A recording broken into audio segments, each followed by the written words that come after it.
You know what's interesting is I was in a men's group, and they at my church one Monday, and there was this kid who him and his wife were separated, and they were sleeping in opposite rooms, sleeping in different houses, in fact.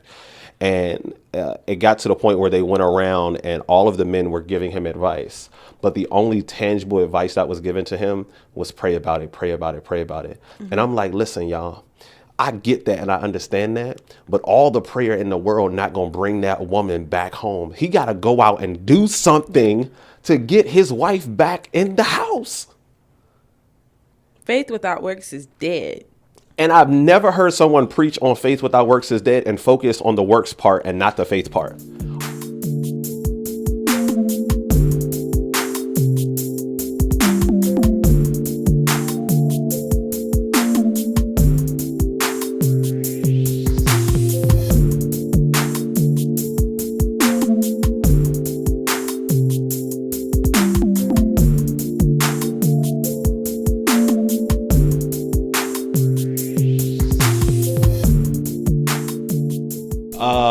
Welcome to In My Bag with Backpack Jeff, where we connect with ordinary people doing extraordinary things. And today, I got a very extraordinary person here with us today. Ladies and gentlemen, please help me welcome my friend, Miss Powell. How you doing, love? You know what, Jeff? I'm doing really good. How are you? I'm just out here, doing a whole bunch of great, amazing things. Yes. And I like to connect with other people who are doing great and amazing things. Yes. You pronounce your first name Jailyn, right? Yes. Okay, all right. I just didn't want to say it.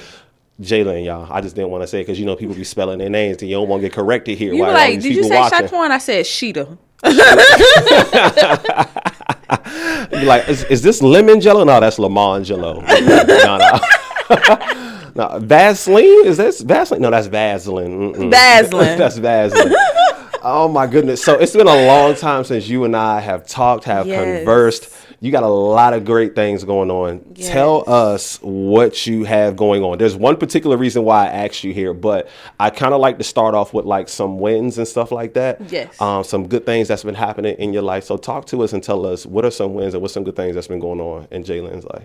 Okay, so first the biggest win is I got in therapy. Hey. Yes. I started therapy like kind of before I start making this big entrepreneur in my bag-ish transition, right? Y'all see what she Y'all did there? saw that? You see what she did there? Okay. Right, so I got in therapy. So that was like probably one of my biggest wins like within these past couple years. But after that, I got into real estate. I've been, dabbling in real estate in a couple different states. Mm-hmm. I got my degree in psychology from the University of Maryland. Shout out to University of Maryland at College Park. I was accepted into Texas Southern University to get my master's degree in clinical mental health counseling recently. And I became a certified life coach. So yeah, I just been like all over the place, right? I became a mom. Congratulations are due all over the place, right, y'all? So I want to start from the first congratulations, therapy. Why did you get in therapy, and what in your life made you say I need therapy? I was really afraid of messing my kid up. Okay. So I got pregnant with my kid, right? And I was so angry. Uh-huh. I was so mad. And I started reading My Grandmother's Hands. Okay. Is that the book? Have you ever heard of it? I don't know. I haven't heard of it, but it sounds like something that I should read because I love my grandmother so much. It's amazing, right? And in this book, it talked about how trauma is passed down through genetically, right? Starting from conception, is passed down, and how when the mother is angry and she's dealing with all these emotions, she's passing it to her baby, right?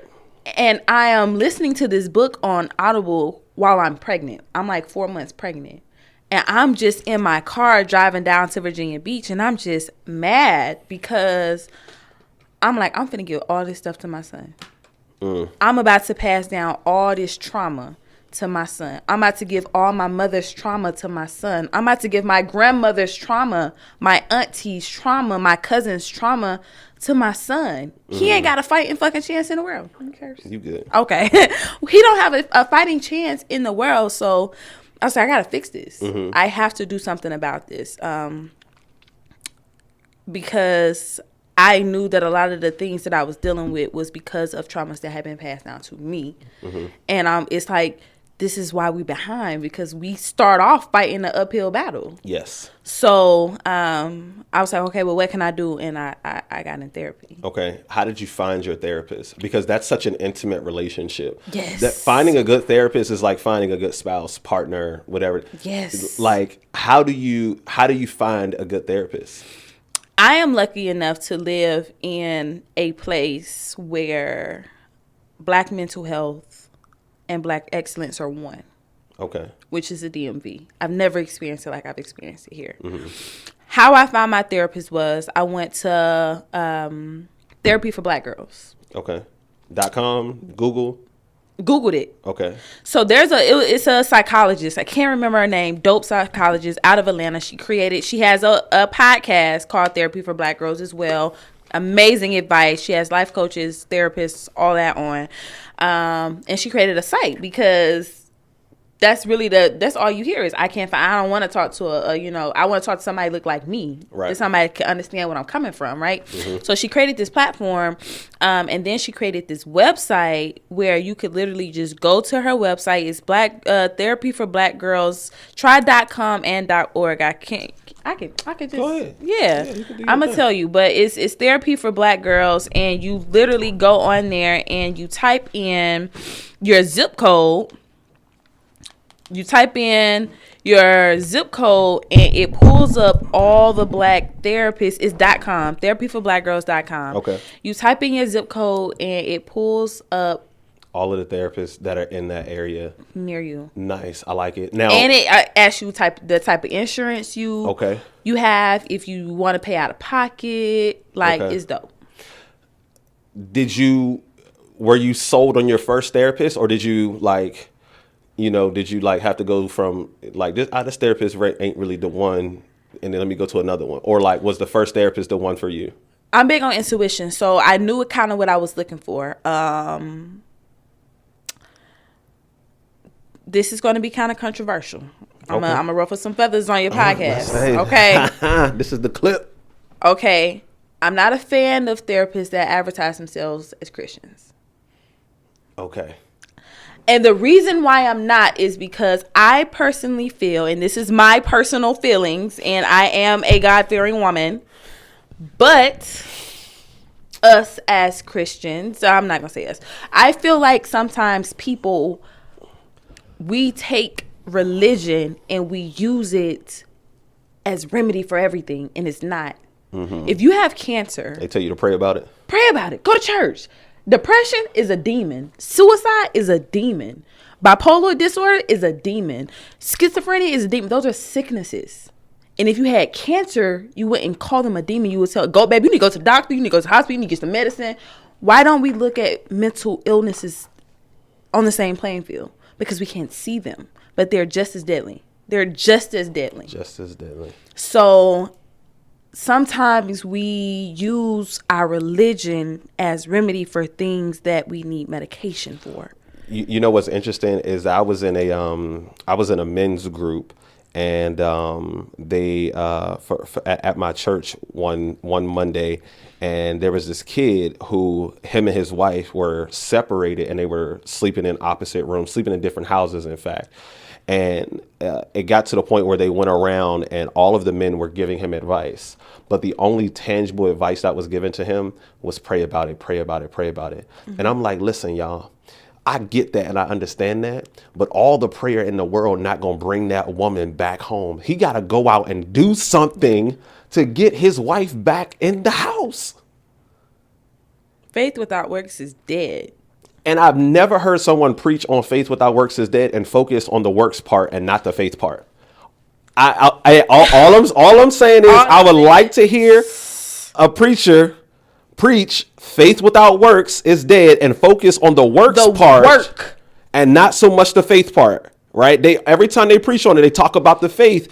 And or they dabble into the work, but then it's like, they You don't talk about really. this mustard seed, but you're not telling me how to cure this mustard seed, how to Come take on care now. of it, how to water it, how to make it grow, how sometimes it's not going to do nothing for weeks or months at a time. You're not telling me how I get through that. You're just telling me to have it. Right. So what has your therapist done for you that has helped you in your life? This is the most powerful thing my therapist has done for me. And she's not my therapist anymore because I am leaving the area. So I do want to give her a shout out. Her name is Tiara Akbar. Super dope. She's a holistic therapist. Okay. She does not force her views about anything onto you. She's kind of just like, I am neutral. But the biggest thing that she did for me was I would go to her and I would tell her I would dump all my stuff out, right? Right. And after a couple sessions of her just letting me, get my shit off, she said, okay, well, you got to do something. You come here, you have this release, and then you go out and you pack right back up. Right. You got to do something. You have to do something. You got to show up for yourself. You got to do the work, Jailyn. Like, you have to do the work. None of this matters if you don't do your work. Okay. Those words, you have to do the work. What was the work that you had to do?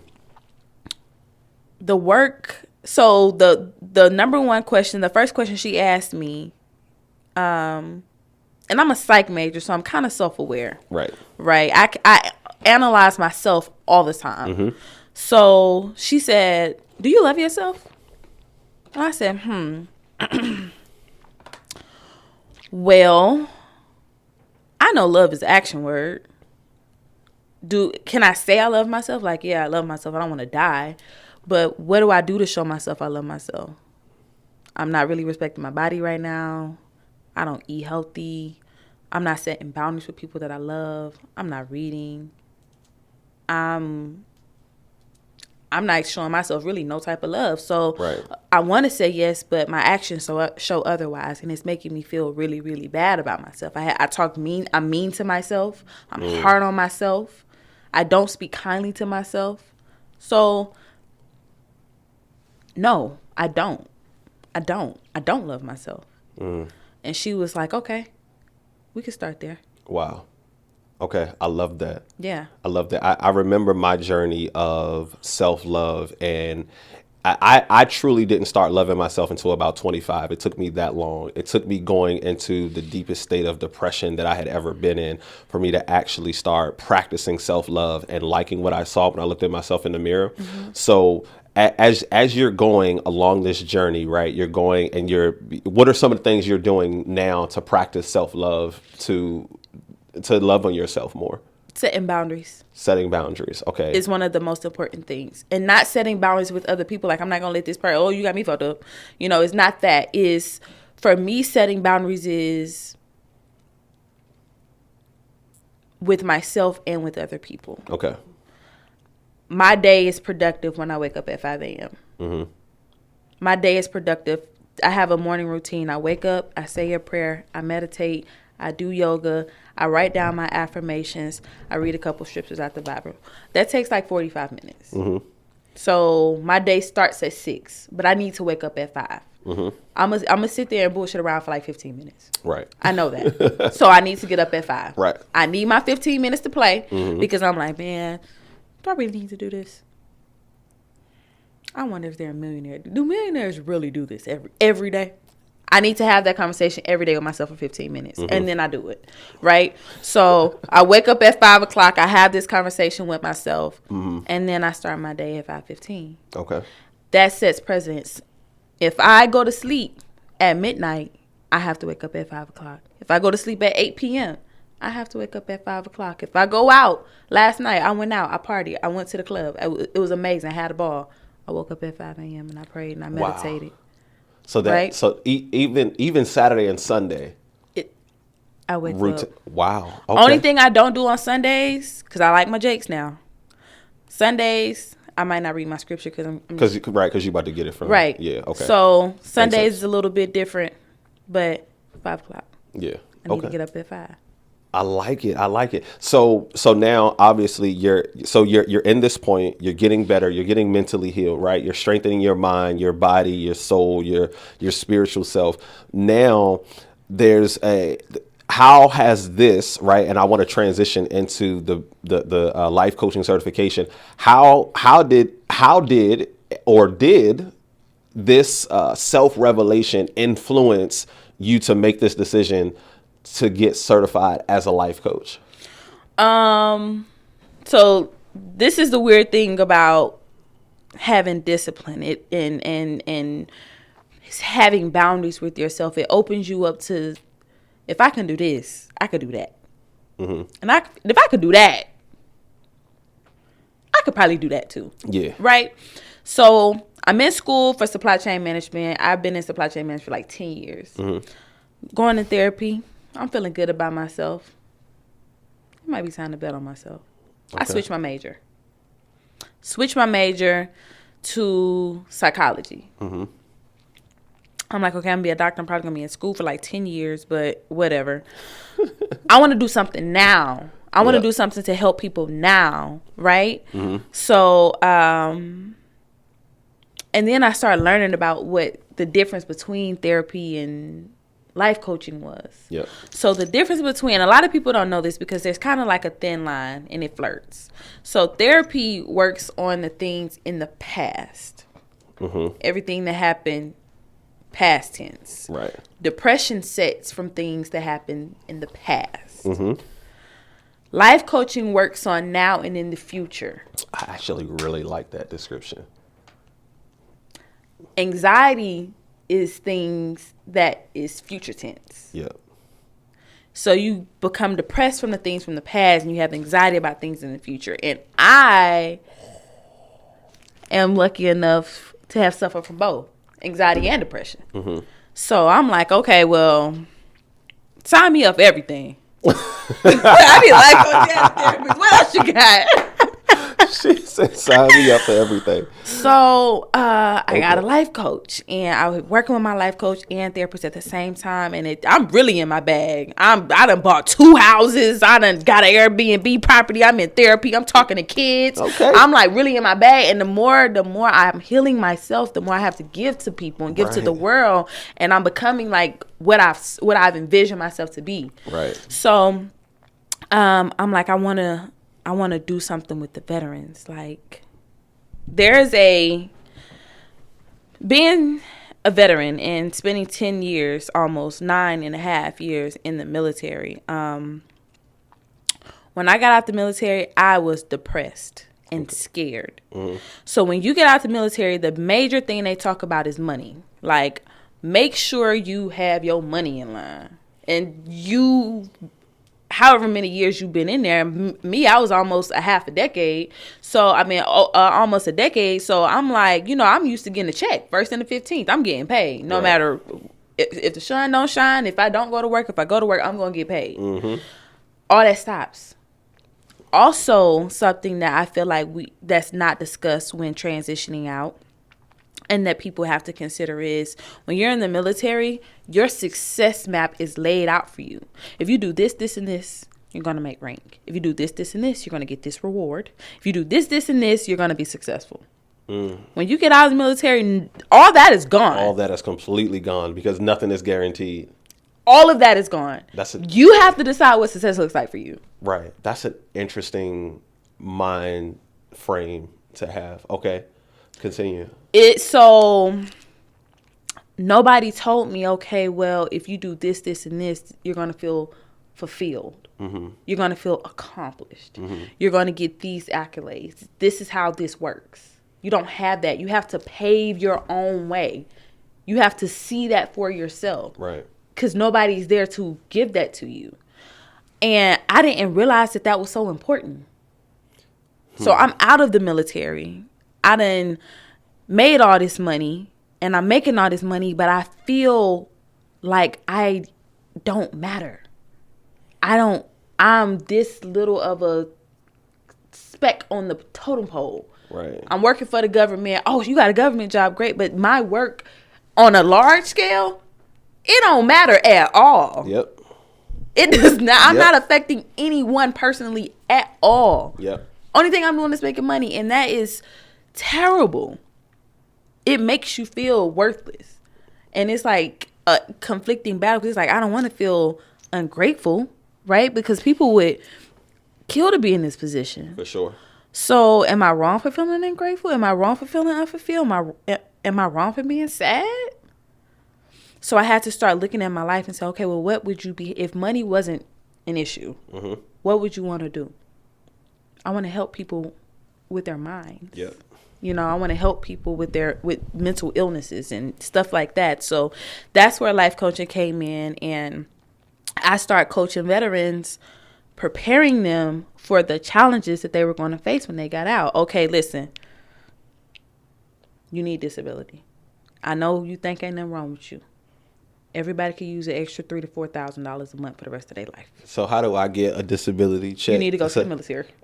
How long do I got to do it? Do I got like 1 year, and I can just I can hokey pokey it, 1 foot in, 1 foot out? Like 5. Like 5? I don't know Yeah. if I got 5 in me. I don't know if I got 5 in me. Right. I don't know. So yeah, it's but for those that are already in, Okay, and deciding like, okay, this is not for the kid. This is what not if you're in the something- reserves? Like, does that is it? It's called a service connected disability. Okay. So if you have something to happen to you while you're in the service, Okay. I imagine They have something to pay happens you to for everybody, right? something happens to everybody. Something happens to everybody. Right. Right? So that's what you need. Okay. And I asked, and I came out with a course. It's called the Vet Success Bootcamp. It just launched in November on Veterans Day. The launching period was from November 23rd to December 6th. We shut it back down, so it's not always open. So you have to catch it when it's open. Our next launch is going to be February 14th on Valentine's Day. We're going to be doing another huge launch. And the reason why I don't keep it open, I'm very hands-on. Right. So you go wanna through work this with the people. Right, you're going through this curriculum every week. We having Zoom calls. You get 2 free one-on-ones for an hour. I'm doing free business reviews, resume reviews. I'm looking at your LinkedIn. I'm having you talk to the people that actually rate you. I have them come in and speak to the students. Like, it's very, very detailed. So I don't like keeping it open. I keep it open for a certain amount of time. We go through the course, and then I open it back up because it is very intense, but How very long is worth the course? it. Is it 12-week course? It's 6 weeks. 6 weeks course. So Okay. the group setting is 6 weeks, and then I do have a one-on-one option that's 3 months. Okay. So we meet twice a month for 3 months. 1 week we meet, the next week you work on whatever we talked about. Mm-hmm. And it's set up into 3 layers. So it's mindset, planning and preparation, and then execution. Okay. Talk to us about mindset, because a lot of people find the mindset part. The thing about it is, before you can do anything else, you've got to do the mindset stuff. Have to. None of this body works without this, right? So what are some things that people can do to improve their mindset? This is breathing. Okay.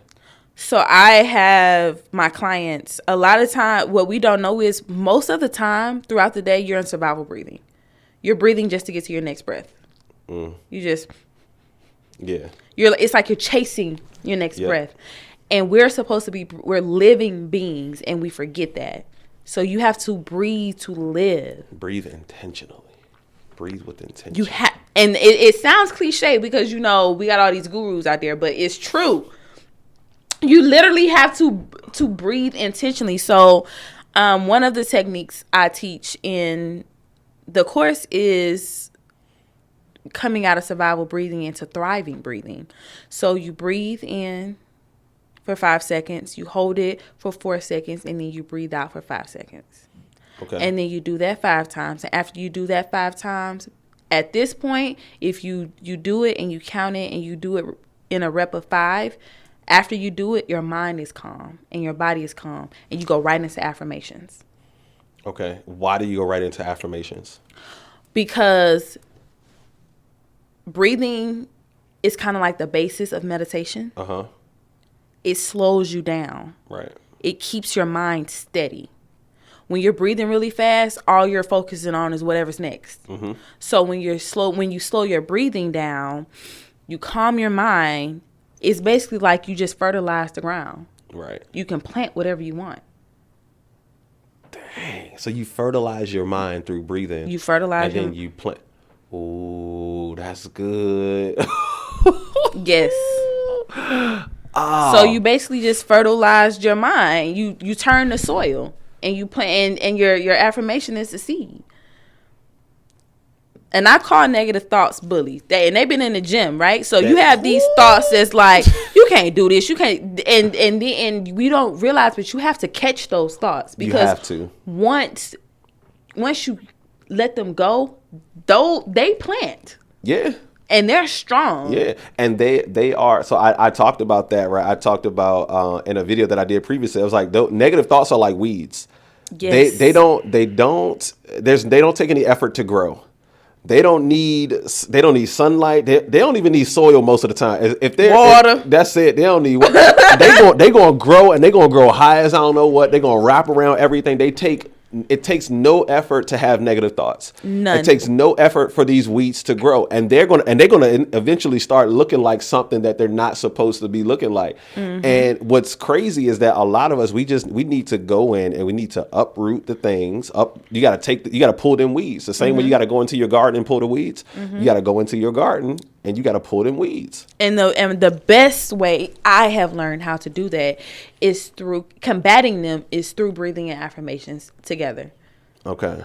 So breathing is the soil. The affirmations is the seed. Yes. I love that. I hope y'all took notes on that. Write that down. Yes. Write that down. That's like the biggest thing, the affirmations and your breathing. It's just, at first it can become repetitive because the negative thoughts come all the time in random situations. You can be driving down the car and like, I think I'm gonna be a millionaire, right? Who do I think I am? But in that moment, you don't even realize you need to catch that. Like, that's something you need to catch. Or you could be just doing anything, washing clothes, laying in your bed. Like, did I start a fucking podcast? Did I do that? Psst. Yeah, I'm not gonna record no more episodes. That was crazy, right? You need to catch that. Yeah. And the crazy thing about negativity, not only are you, and why it's so important to surround yourself by people that are fighting for their change and their evolution just as hard as you are, is because not only are you having to fight your own mind, you have to deal with naysayers too. Yeah, absolutely. Right? And their words, confirmation on top of what you already feeling, it's enough to make you stop. It's enough to make you stop. It's definitely enough to make you stop. People not believing in it, and the thing is, it's like their voice a lot of times becomes louder than your voice, and then their voice becomes your voice, and then you tell yourself that you can't do it, right? So in regards to the mindset piece, right? What are some of the other things that you said you teach? You teach mindset. Planning, preparation, and execution. Planning, preparation, and execution. How do you help people plan, prepare, and execute? Because after they do the mindset work, right? And a lot of people in my coaching program, we're still on that mindset. And here's the thing that I need y'all to catch. The mindset piece is always a piece. Like, you should always be exercising and working and catching those thoughts. As she's saying, so it's not like step 1, step 2, step 3. It's like step 1, step 1, step 2, step 1, step 2, step 3. Like, you have to do them all together. Exactly. So now, how do they get into that planning, preparation point? Like, and then what does that part consist of? So also within mindset, we confront fears and blocks. Okay. We really get down to what they mean. How they serve you, because I think that a lot of times we we hear these words like fears and blocks and anxiety and all this other stuff, right? And or self-doubt or doubt in general, and we automatically think, ugh, right? We think negative things, but they're not. They're there to protect you. Mm-hmm. Self-preservation is number one for us. We're animals. So anytime there's something outside of the norm that we've created for ourselves, mm-hmm. even if our norm is dangerous to us, even if our norm is not the best option, if it's outside of our norm, our body says, okay, you put me in danger and I don't like this, so this is not a good idea. So I'm finna bug you until you stop doing this. Right. So you have to reaffirm yourself to let yourself know, your own mind know, hey, listen, I understand that you're scared. I understand that you're trying to protect me, but this is safe. Mm-hmm. Once we've did that, we go into planning and planning and preparation. So that looks like, okay, what do you want to do? Basically, the question I asked them is, what do you want to be when you grow up? Most of the people that are coming out of the military join at 18. You're a baby. Right. You're a baby. And the government and the military had a great idea to target low income areas. Hey, you want some money? Come join the military. So you see all of these recruiting stations in these. Mm-hmm. Lower income. Real quick question in regards to that. Are you ever too old to join the military? No. Well, yes. Yes, you are. But they're raising because people are getting out. Like the retention rate is really, really low. So they're getting out. What's the age right now? I think it's like 36. Okay. Yeah. So I still got time. Yeah. If I wanted to. And that's to join. That's not to, okay, you can't be 36 and, Right. Yeah. You just need to be 36. Before you join. Yeah. Before you join. Okay. And I don't want let me just throw this out there as a disclaimer. The military changed my entire life. I was able to accomplish things and see things and experience things that I would have never been able to without their help. Mm-hmm. Free education. I see these debates all the time on social media about student loans. And I can't relate. Look me in my face. I ain't got no worries. And it's because of the military. Right. I'm going to get my master's degree at a very predominant HBCU for free. Wow. For free. And they're going to pay me to go. Not only are they going to let me go for free, they're going to throw me some bread for because going. I'm doing it. Right. Wow. So I'm not knocking the military. However, there are some things that should be changed when it comes to veterans. And that's, I feel like, and obviously a lot of other veterans feel like, because they're utilizing my programs and other programs like it, we need help with the transition part. I agree. So why are there so many veterans that are like homeless and stuff like that? Like, I don't understand that part. Like, did they mess up all of their money or what happened? Because truthfully, that's the part that has kind of scared me away from even considering the military. Cause I'm like, bro, I'm not about to end up like, there's too many horror stories centered around veterans being homeless when they get out. So what do you think happens? This is what happens. Okay. And why, in my personal opinion, every story is different. Sure. It's just like the old school rappers. Mm-hmm. One time they was doing real good. But if you don't got nobody teaching you about money, mm-hmm. you don't got nobody teaching you about financial literacy, right. How to buy a house.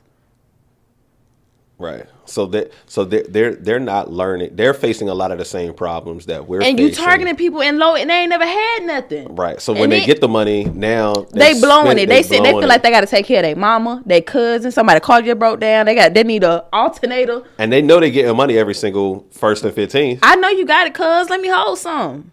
I had to. Because you ain't even paying for housing there. You living for free and you getting checks for every 1st and 15th. Wow. And then when you do move off of base, they give you money to live off base. Right. They give you extra money on top of your paychecks to live off base. And then if there's no eating facility on base, like there's not one in Southern Maryland, they give you money to eat every month. Wow. So, but for example, for me, I was ready to get out after my first 4 years. Mm-hmm. I was broke. I was in so much debt and I didn't have no money. I think I had like $14. I was so broke. Okay. I couldn't get out. Okay. Because I'm taking care of everybody in Alabama. Mm-hmm. So then what happens? You stay in another 5 years, obviously. And I learned the word no. Okay. I said, okay, I'm going to re-enlist. These people that's hitting me up for money, they not having to put on this uniform every day. They're not having to be out to sea for 80 days without seeing land. Damn. No land for 80 days. They're not having to sleep in the same room with somebody they know hate them and work with them and go to the gym with them and shower with them. They're not having to do that. Right. So I have to set a boundary. Okay, so you set that boundary, and obviously you learn about money. You said financial literacy. I learned about money. What is it that you learn about money that helps you to start? Because you said you have 2 properties plus an Airbnb, or is one of those properties an Airbnb? No, plus the Airbnb. Plus, okay, so what is it that you learn about money in this time, and then how do you set yourself up to then you're what, 30? 29. 29. So you're not even 30. Yeah. With 2 properties in an Airbnb right now.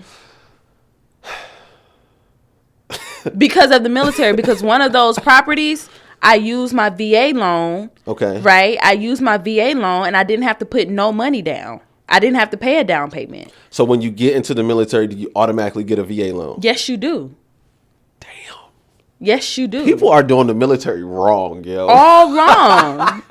Okay. And then people say, well, I'm too old to join. No, you're not. Man, listen, if stuff hits the fan for me, I'm definitely going to the military. I don't blame anybody for doing that. I mean, I'm not going to lie. It's not going to be fun. It's not going to be fun. I already know But that. I am set for life because I made a decision at 18. So what I ended up learning about money was, I have one financially responsible person in my family. And when I say in my family, I mean my great-grandmother's descendants. Right. One out of my great-grandmother's descendants. So it's a lot. That's a lot of people. That's a lot of people. And I know one. Wow. Pay yourself first. Even if it's just a little bit. Even if it's just $50. Even if it's just $20. Pay yourself first. Put something back. And don't touch it. Don't touch it. Now that I'm a little bit more advanced in saving and diversifying my income, people say make your money work for you. Your money should be working for you. That's bullshit if you ain't got that much. I'ma just be honest with you. Don't listen to these gurus that's telling you go make your money work for you. I'm barely working for the money I'm getting. What are you talking about? Make the money work for you. I'm barely getting some money. What money? I'm working. Man, that money is gone before I could even see it and make it work for me. So start small. Don't let these people gas you up to, oh, y'all ain't on these stocks right now. This is crazy. Stocks is on sale. Baby, I can barely afford a cheeseburger. You want me to go out here and buy a McDonald's stock? I can barely afford Prime, which ain't over $12 a month. You want me to buy an Amazon share? For $300 and something dollars? Yes. And then when they go down, you now start. You throw up. You sick. You want to throw up? Stop listening to them. At within your tax bracket. That's what. Right. Yeah. So when I first joined the military, I was at E1. My paychecks not even 2 weeks. It was the first and the 15th. And we got paid 3 days early. So if we get paid on the 29th and then the 15th is on the 3rd, is on a Sunday, we might get paid on the 12th. So I have to go from the 12th to the 1st without receiving another paycheck, which is like 3.5 weeks. And it happened a lot. Months are really weird like that. Right. I don't know why. But my paychecks was $542. Jeez. Every 2 weeks. Every 2 weeks. So it's $1,000, a little bit more than 1,000. Maybe a month. Was that before taxes or after taxes? Like that was after taxes. Yikes. $1,000, and I got a car note that was $237. I got a cell phone bill that's $110. I got gas. Right. So what do you? So you save what you can and you cut back on what you can. So I didn't have, and I'm not telling you to live like me. I was just, I made it do, but I saved what I could. Mm-hmm.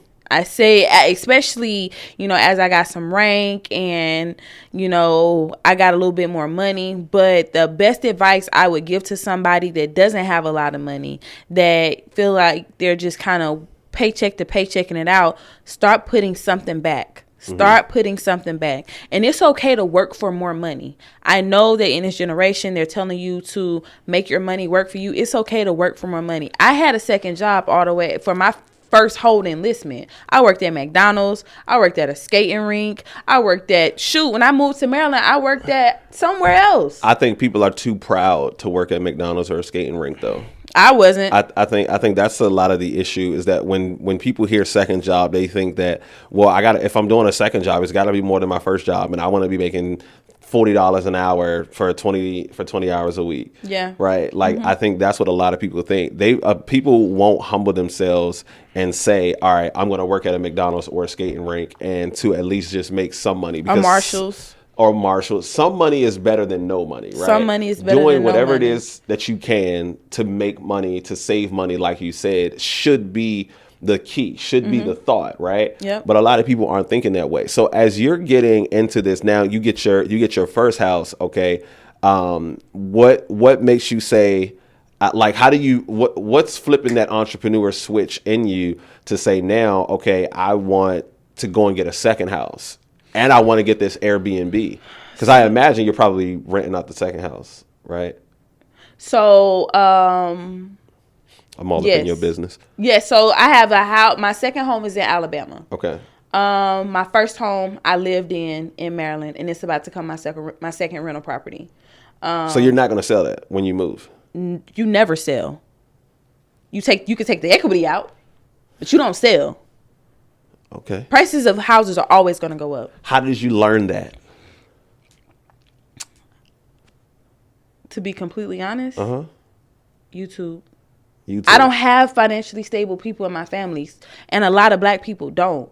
So you have to want that information. So you have to watch podcasts like this, right? Yeah. And listen. You gotta watch podcasts like right. So okay, and I'm trying to, and I don't know. I'm just digging, right? What made you say that I need to go and find this information? Like, is there like something that you see that's okay? They're talking about generational wealth over here. Okay, they're talking about this. I want that for myself. Yeah, so my uncle, he was in the military. Mm-hmm. The one financially responsible person that I know. He was in the military. And when my mother died when I was 13, he was into real estate. Well, he wanted to get into real estate. Okay. He wanted to get into real estate. And when my mother died, he bought a house. He bought me and my brother a house, and we paid him rent. Mm. That was in 2007. Here we are in 2022. He owns 13 homes now. Wow. And so I'm like, you bought that house in 2007. It's probably worth this much. Won't you sell? He like, no. That's how you create generational wealth. Mm-hmm. That's how you have something to pass down. Yeah. I will never sell.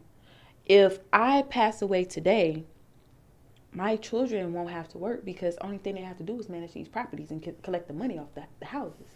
That's it. That's the only thing you have to do. That's another crazy. Gem. Life insurance. Yeah. Okay. Life insurance. Talk about whole life insurance. You can go out, get a life insurance policy. Yep. $250,000 might run you $110 a month. Yep. 3 to 5 years, you can pull money off of that life insurance. Yep. And basically become your own bank and pay them back. And then if you die, they still get the full amount. Minus the whatever you ain't paid back. Yeah. Minus whatever you ain't paid back. But off of a $250,000 life insurance policy. Off $110 a month. Right. How much your shoes cost? $275. Yep. Absolutely. And I'm not saying don't buy Jordans because I just bought my baby the red cherries. The cherries, the 11s? Yeah, because I'm a mother first. My baby go best letters. Good, right? But I'm just saying, like, dibble and dabble and splurge in different areas. Right. I like to spend money. I'm really good at that. But I've learned that, okay, since you like spending money, let's spend it in different type of ways. Mm-hmm. That's when you get a little more money and you get into the other tax bracket, and it don't even have to be a lot, right? Because I ain't got that much now. For I'm a feminist watcher, I ain't got that much. She gonna send this to her financially responsible uncle. He gonna be so proud. He gonna be like, "Look at my baby." Right, but if you got an extra $50 a month, save it or get get a $50,000 whole life insurance policy. Mm-hmm. You know, that's how you can create that wealth, and that's what attracted me to it. Also, when I got my first property, once I got it up and running, the income, it paid for itself, and I still had money left over. Right. Now I'm like, yo, and it wasn't that I thought you had to be a millionaire to buy a house. I really did. I didn't know. Nobody that I knew in Alabama owned a home. Everybody had either they lived in an apartment or they lived in a mobile home. Moving to DC, that was my first time seeing so many black people live in houses. Right. And I thought everybody was renting them. I didn't know that they owned them. I was like, what is this? And you thought they was millionaires. And I thought they was millionaires. And then I found out that they weren't. Yep. Then I found out how much houses cost. Yep. And then I'm like, okay, I still, even if they do cost that much, I don't have, in Alabama, the house that I bought in Alabama, it was $50,000. Mm-hmm. I'm like, I don't have $50,000 to just give nobody. Then I found out I didn't even have to pay the whole thing. I only had to pay a little bit of that. I got a little bit. I got a little bit. I got a little bit. Right? Got a little bit. And I was like, I could just, instead of me blowing through this money or saving it and it collecting dust, mm-hmm. I could buy this house. Yep. This house can be paid off in this amount of time, and it's a cash cow. Mm-hmm.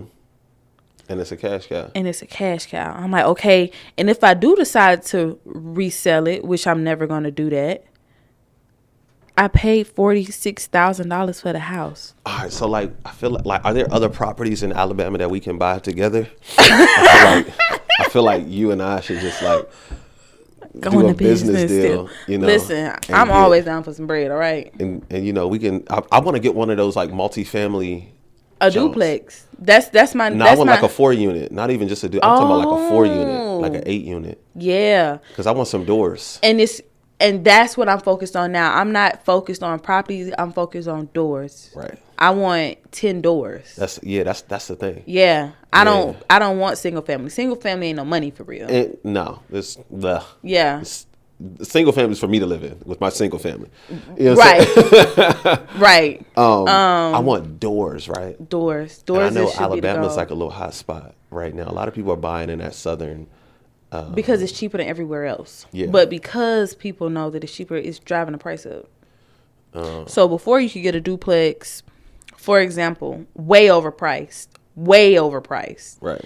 It was 5 doors, two duplexes on a plot of land. It was an acre of land. 2 duplexes on a plot of land, a slab of concrete for them, like a parking area, and then a 3-bedroom, 2-bath home. Mm-hmm. On an acre of land, all that come with it, and it was $300,000. Jeez. 5 years ago, you could have got all that for $120,000. Dang. I feel like you're gonna get a piece of dirt in Maryland for $300,000. You're definitely gonna get a piece of dirt. You're gonna get this office. Yeah. And then you're gonna have HOA. You're gonna have HOA. Before I left Pennsylvania, my landlord was selling 3-level for $100,000. I was like, bro, I'm not buying this garbage. Now when I look at it, I'm like, I should have bought this garbage. Dang, I should have bought that garbage. I should have bought it. Shit. Because he was charging us $600, mm-hmm. $550, no, $600, $450, and $400 every single month. And I know that's not what his mortgage was. No. I know that's not what his mortgage was on a $100,000 house. Yeah, I don't want my tenants to know how much my mortgage is, but yeah, no. Yeah, your mortgage is super cheap. Oh my God. One of y'all was probably paying the mortgage. My floor was probably paying the mortgage, and the other 2 were literally just profit running in. $1,200 a month, yo. I Yeah. was like, oh my And that's what that does. So now that I'm moving, my houses in this Airbnb is covering the cost of the new. where my cost of living, and that excites me. It's like, so now I'm becoming addicted to trying to get other people to pay my bills. That's what I like. I want other people to pay my bills. I don't want to pay bills. Hey, yo. I'm like, okay, so if I can get my renters to pay my mortgage, I'm gonna buy a car. I'm gonna put that on Turo. Yes. And I'm gonna get y'all to drive my car, and y'all gonna pay my car note and my car insurance. Right. And then I'm gonna just drive that whenever I want to. I'm gonna just drive. That's that my whenever plan. I I want to get a sexy car. I'll put that joint on Turo, and I just want to. And when I want to stunt, I'm gonna take it off. I just want to have right. I just. Dang, look at them pulling up in that joint. Yeah. And I ain't even gonna get a sexy car. I'm gonna start off with something real simple, like a 2010 Honda. Because them cars on Turo, they be like $25 a day. Yep. But those cars go quick because when people are in and out of town, they don't really care about luxury. Right. They just like, okay, I just need something to drive real quick. I gotta go do this. I gotta go make this place. So I just need something to be in and out. And your car stay booked up. Yep. And then you add $120 delivery fee. Then you add a cleaning fee. That's another $50. And you just paid your car note in 3 days.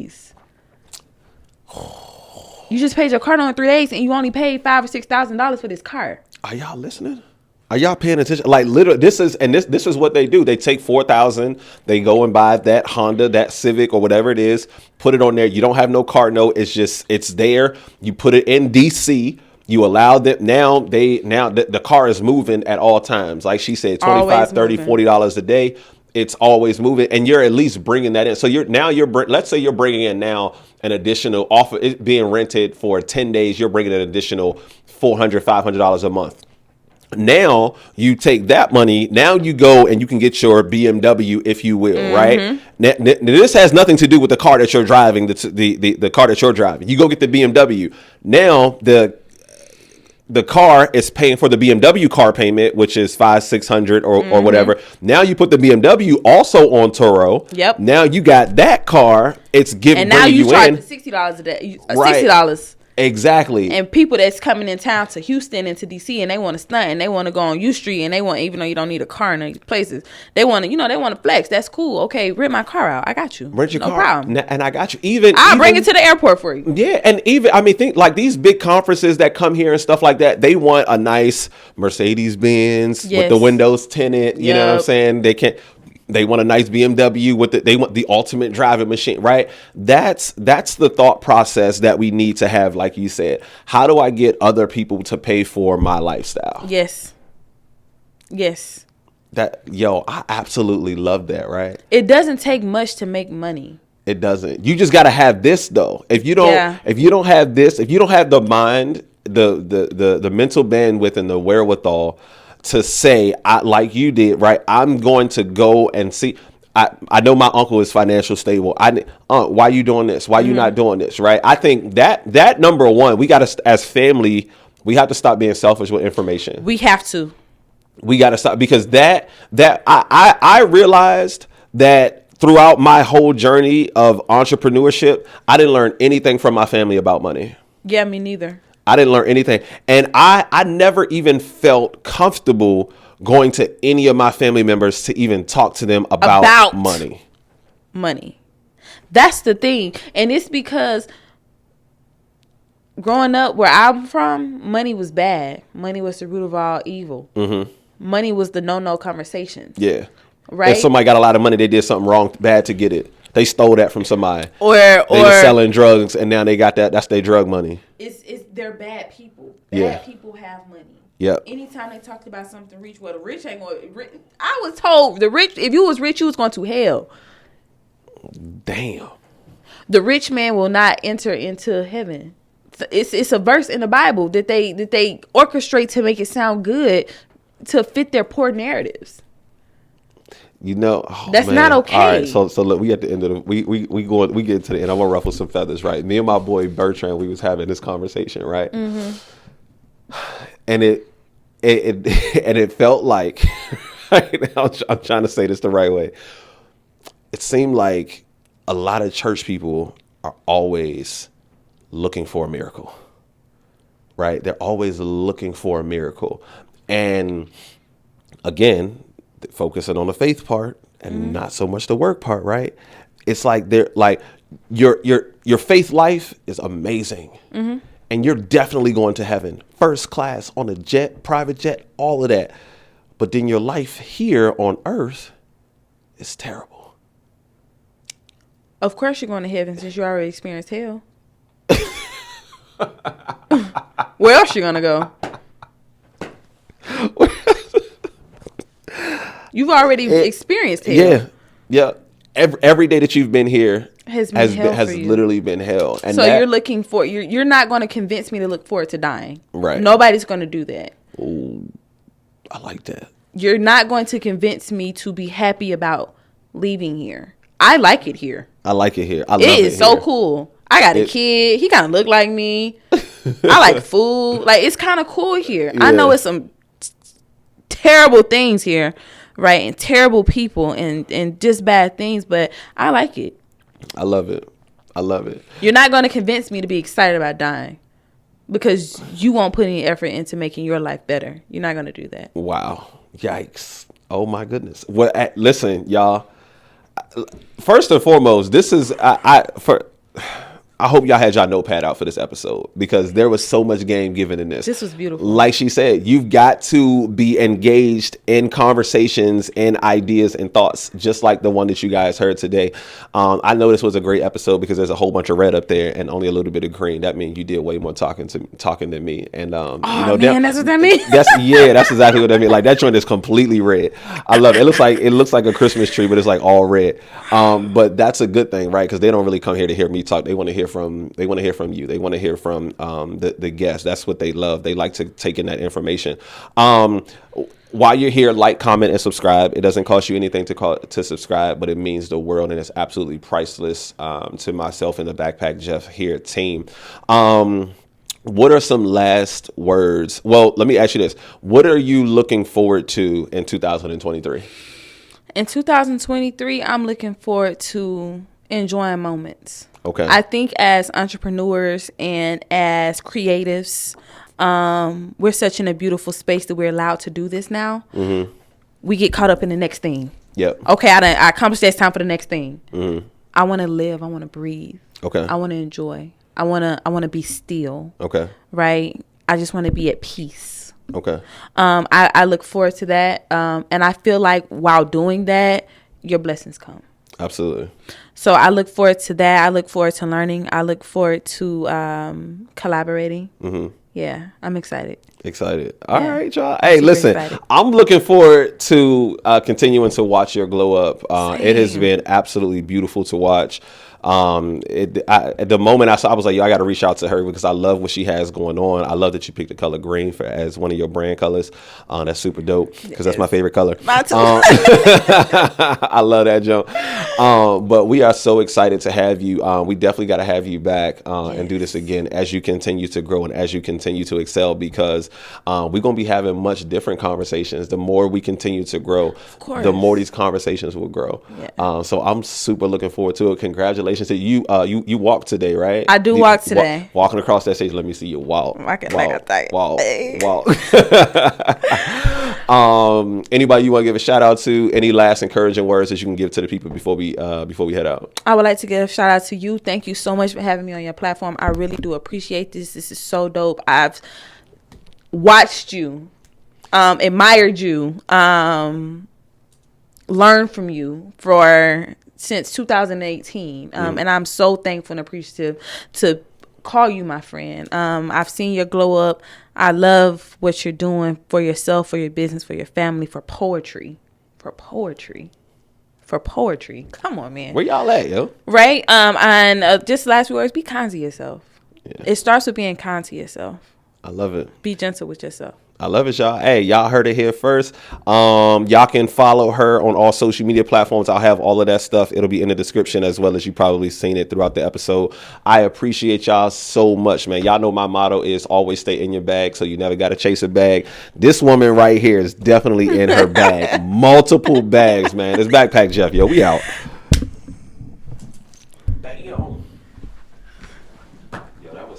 That was a great episode. Man. That was really good. That was fan-freaking-tastic. And I loved everything about that. Yeah, that was a dope episode. I'm so excited to see it.